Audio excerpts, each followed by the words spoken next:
Hi, this is Dr. Gregory Sadler. I'm a professor of philosophy and the president and founder of an educational consulting company called Reason.io, where we put philosophy into practice. I've studied and taught philosophy for over 20 years, and I find that many people run into difficulties reading classic philosophical texts. Sometimes it's the way things are said or how the text is structured. But the concepts themselves are not always that complicated, and that's where I come in. To help students and lifelong learners, I've been producing longer lecture videos and posting them to YouTube. Many viewers say they find them useful. What you're currently watching is part of a new series of shorter videos, each of them focused on one core concept from an important philosophical text. I hope you find it useful as well. Chapter 7 of Pierre Hadot's book Philosophy as a Way of Life is titled Reflections on the Idea of the Cultivation of the Self, and what we find there is a very careful analysis of where Michel Foucault's notion of the care of the self and technologies of the self is similar to, but also differs in important ways from what it is that Pierre Hadot is proposing under this broad rubric of philosophy as a way of life and spiritual exercises. And he talks about how Foucault references him in the preface to The Use of Pleasure in a chapter of The Care of the Self, making mention of Hadot's article Exercices Spirituelles, spiritual exercises, a chapter that shows up in this same work. And he says that Foucault seems to have been particularly interested by the following points: that the description of ancient philosophy is an art, style, or way of life, the attempt I made to explain how modern philosophy had forgotten this tradition and had become theoretical discourse, and the idea I sketched out in the article and developed more fully above, that Christianity had taken over as its own certain techniques of spiritual exercises as they'd been practiced in antiquity. So that's where he's saying, okay, Foucault is taking off from my stuff and he's going in his own direction. And he says, I would like to offer a few remarks with a view to delineating the differences of interpretation and in the last analysis of philosophical choice, which separate us above and beyond our points of agreement. So what they have there is points of agreement, but the divergences and disagreements are a bit more important in Hadot's view, and he mentions that we could have had a dialogue if it wasn't for Foucault's untimely death. So in a way, if you read between the lines, this is a rather one-sided dialogue as well as an appreciation, a critical appreciation of what Foucault is up to there. And I do want to say something before we jump in and look at the criticism specifically.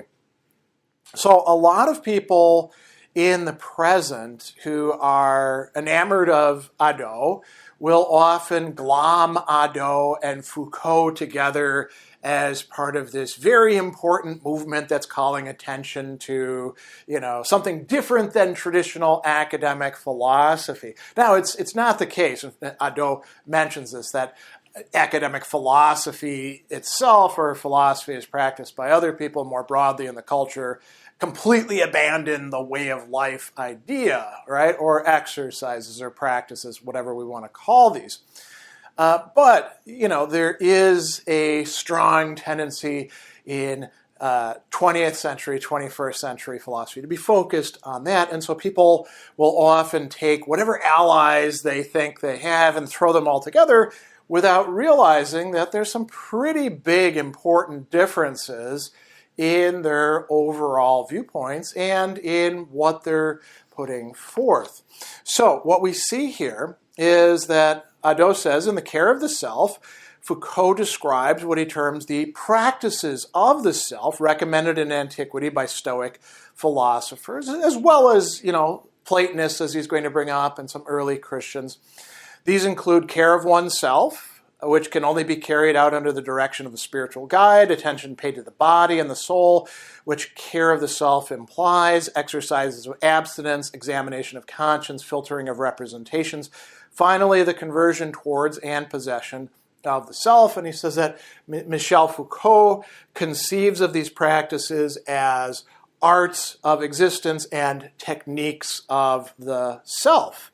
And Hadot says it's true that the ancients did speak of an art of living, but, now here's a first divergence, it seems to me the description Michel Foucault gives of what I'd term spiritual exercises, which he prefers to call techniques of the self, is precisely focused too much on the, in quotes, self, or at least on a specific conception of the self. And this is the overarching criticism under which a number of subpoints are going to arise, as well as a signaling at the end. He's going to say this is kind of a philosophical dandyism of where we can actually derive anything useful from this.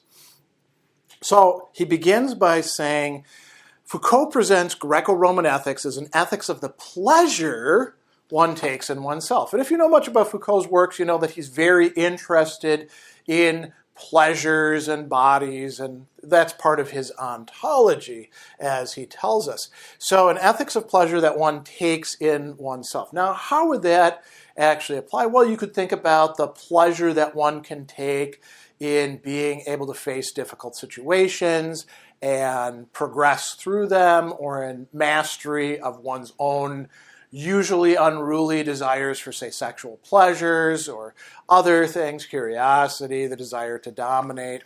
And yeah, that's there, right?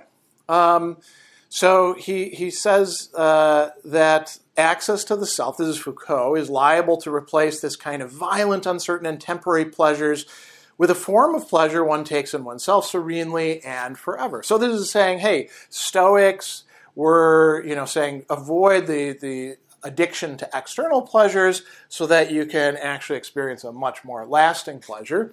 And Foucault brings up a letter of Seneca, the 23rd letter, where he speaks of the joy one can find within oneself, and specifically within the best portion of oneself. And then Hadot says, well, you didn't pay close enough attention, Foucault, to the distinction that Seneca is actually making. He's not talking about just two kinds of pleasure. He's actually using the word for pleasure, voluptas, and then he's contrasting it against something else, gaudium, joy, right?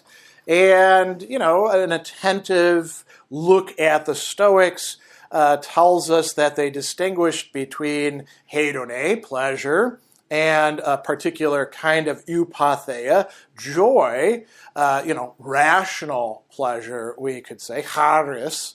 And Hadot is going to say this isn't just a question of vocabulary. If the Stoics insist on making this distinction between terms, it's precisely because they refuse to introduce the principle of pleasure into moral life. Happiness does not consist of pleasure, but in virtue itself, which is its own reward. And he talks about preserving purity of intention of the moral consciousness long before Kant. So Foucault is missing an important distinction here. Does that mean that it's too oriented around the self? Not quite yet, but this tells us about the kind of self and what the self enjoys. The second point that he's going to make, he says, it's not the case that the Stoic finds his joy in his, quote, self, like the totality of the self. Rather, as Seneca says, he finds it in the best portion of the self, in the true good. Right? So joy is to be found in the conscience turned towards the good, in intentions which have no other object than virtue, in just actions. It can be found in what Seneca calls perfect reason, that is divine reason, since for him, human reason is nothing other than reason capable of being made perfect. So what is Hadot going to say here? And this is where we get to a different conception of the self, right?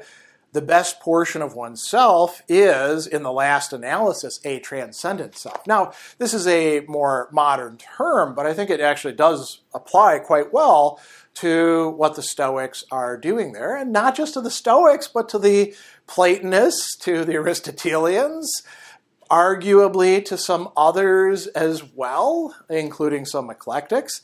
And so this is saying that the the people that Foucault is looking at have a different point of view than Foucault is presenting.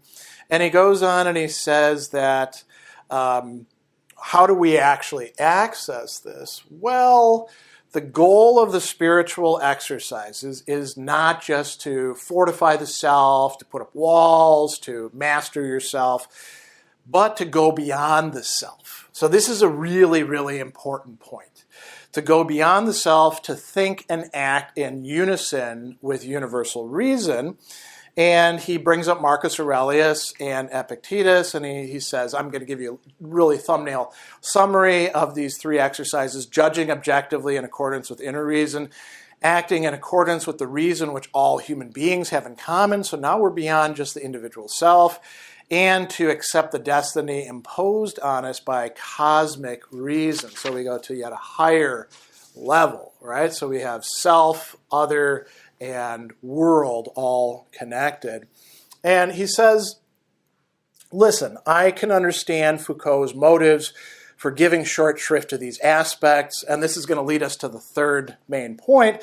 His description of these practices of the self, like my description of spiritual exercises, is not just a historical study, but has a contemporary point: offer contemporary humanity a model of life. Foucault calls this an aesthetics of existence, a phrase that Hadot will pick up on in just a bit.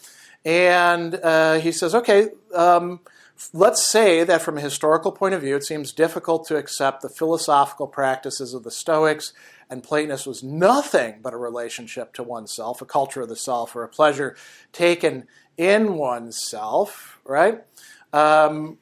What else is going on there? There's going to be this transformation that's taking place.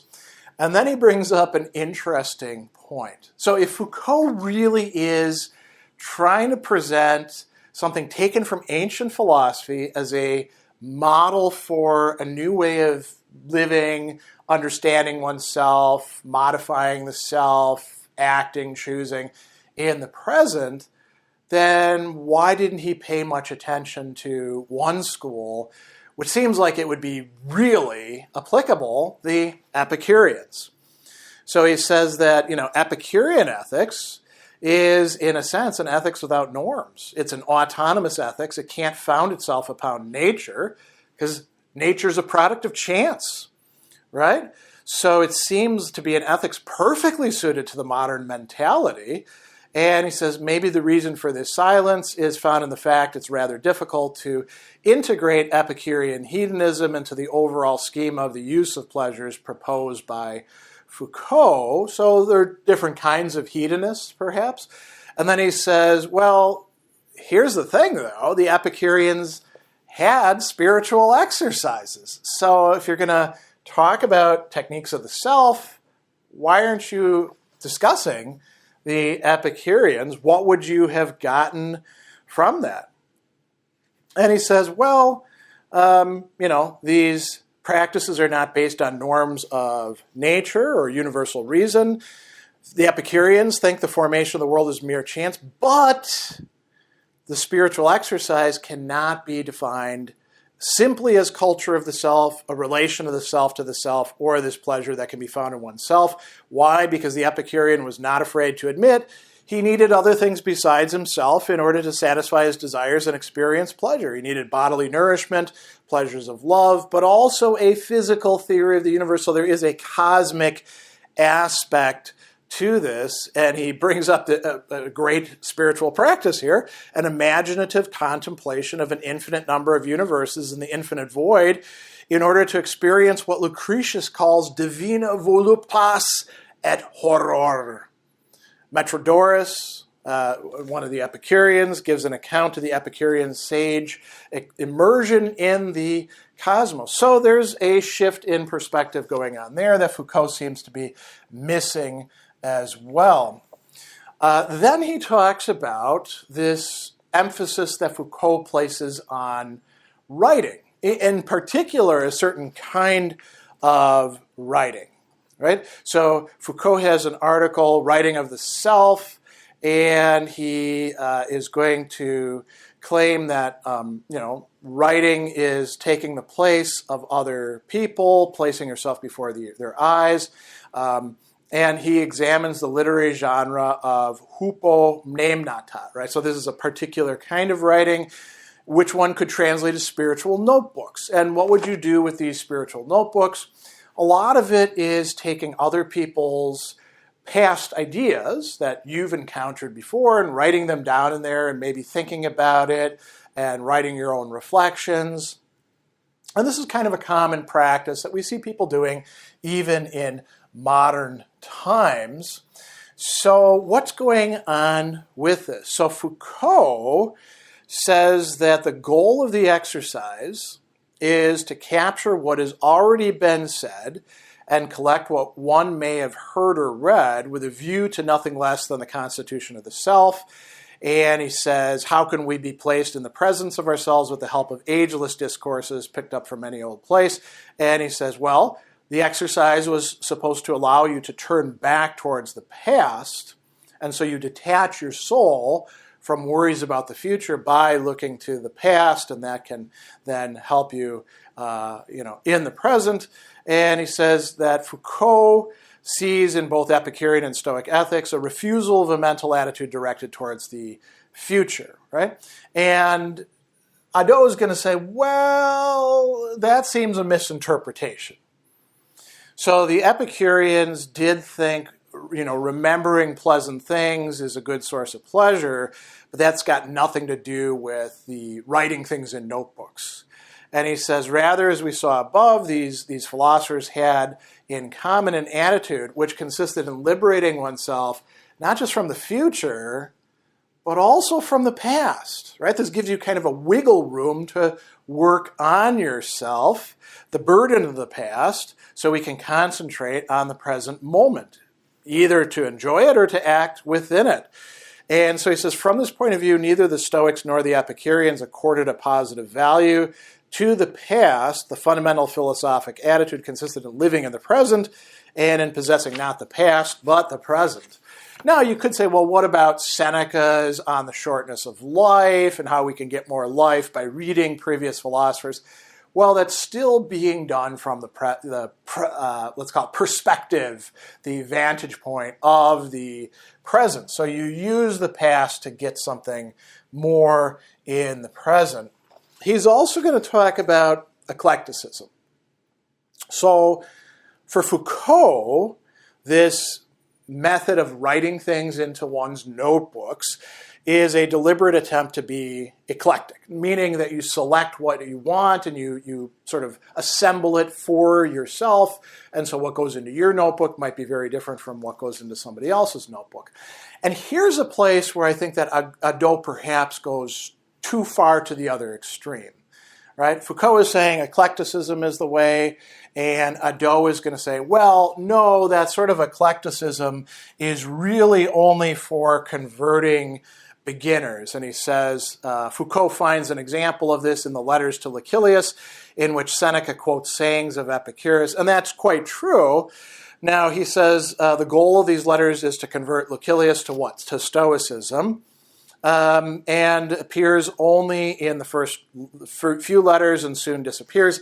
Well, yes and no. It's certainly true that we see less and less references to Epicurus as the letters go on.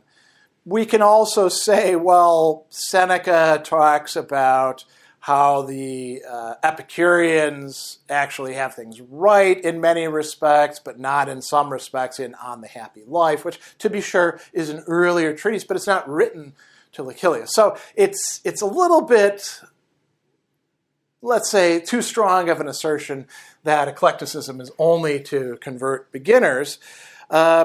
And he says that, if we want to find eclecticism, we have to look to the New Academy and, for example, Cicero. And I think that's quite correct. So he goes on and he says, it's not the case, as Foucault maintains, the individual forges a spiritual identity for himself by writing down and rereading disparate thoughts. In the first place, these thoughts are not disparate, but chosen because of their coherence. Secondly, and more importantly, the point is not to forge oneself a spiritual identity by writing, but to liberate oneself. And liberate oneself from what? Now, this is a key point. from one's own individuality, which seems to be what Foucault is calling the self here, right? So he says that it's actually incorrect to speak of writing of the self. Not only is it not the case that one writes oneself, but what is more, it's not the case that the writing constitutes the self. Writing, like the other spiritual exercises, changes the level of the self. And this is a really important point. Changing the level of the self means moving to a broader context, viewpoint that includes other people, the commonwealth, and the cosmos, or the universe itself, right? So that's an important point. He talks about writing as having a universalizing power, right? And he's got a really interesting way of bringing this together. So Foucault focuses on practices that are engaging in what we could call interiorizing, right? And this is not a radically new idea. We see that there's a lot of attention given to this. Augustine discovered the interior. Well, no, the Stoics and other people before that, arguably Plato did long before him. But he says that you want to free yourself from exteriority, from personal attachment to exterior objects and the pleasures they may provide. You observe yourself to determine whether you made progress in this. You seek to be your own master, to possess yourself and find one's happiness in freedom and inner independence. And Hadot is going to say, I concur on all these points. He's right about that. What he's missing is that this movement of interiorization is inseparably linked to another movement where one rises to a higher psychic level at which one encounters another kind of exteriorization, another relationship with the exterior, a new way of being in the world, which consists in becoming aware of oneself as a part, not the totality, a part of nature and a portion of universal reason. And so you no longer live in the usual conventional human world, but the world of nature. And he says this is how practicing physics can be a spiritual exercise. So where is he going with all of this? The final sum up is going to be, okay, if Foucault is trying to go back to ancient philosophy and engage in an analysis and an examination to bring out some stuff that we can use in the present, what is it for? Taking the vantage of it's all about the self is actually going to be a problem. So he says, focusing his interpretation too exclusively on the culture of the self, the care of the self, and conversion towards the self by defining his ethical model as an aesthetics of existence, Michel Foucault is propounding a culture of the self which is too aesthetic, not ascetic, aesthetic, oriented towards beauty, art, that sort of thing. He says, in other words, this may be a new form of dandyism, late 20th century style. And he says, yeah, this deserves more study than I'm going to give it here, but I'm going to say this. I'm going to offer this as a counterposition. He says, I believe that it's possible for modern people to live not as a sage, but a practitioner of the ever-fragile exercise of wisdom. And you can do this by starting out from the lived experience of the concrete, living, and perceiving subject, who is a self, under this triple form defined by Marcus Aurelius, an effort to practice objectivity of judgment, effort to live according to justice in the service of the human community, that takes us beyond just the self, and an effort to become aware of our situation as part of the universe, right? So something more universal than us. And he says a couple other interesting things, too, to wrap up. He says, I think modern people can practice the spiritual exercises of antiquity, separating them from the philosophical or mythic discourse which came with them. You can do spiritual exercises without having to be a Stoic and read Stoic texts. Now, you might not get as much out of them without the background, of course, but that is a possibility for us. So he says it's not necessary in order to practice these exercises to believe in the Stoics' nature or universal reason. Instead, as you practice them, you live concretely according to reason, And you can actually develop this cosmic perspective rather than having to presuppose it. And this is something that, again, to go back to the main point, he thinks Foucault glossed over, left out, missed in his overemphasis on the self. So those are the criticisms and the ways in which Hadot is distancing himself from Michel Foucault's version of or understanding of philosophy as a way of life.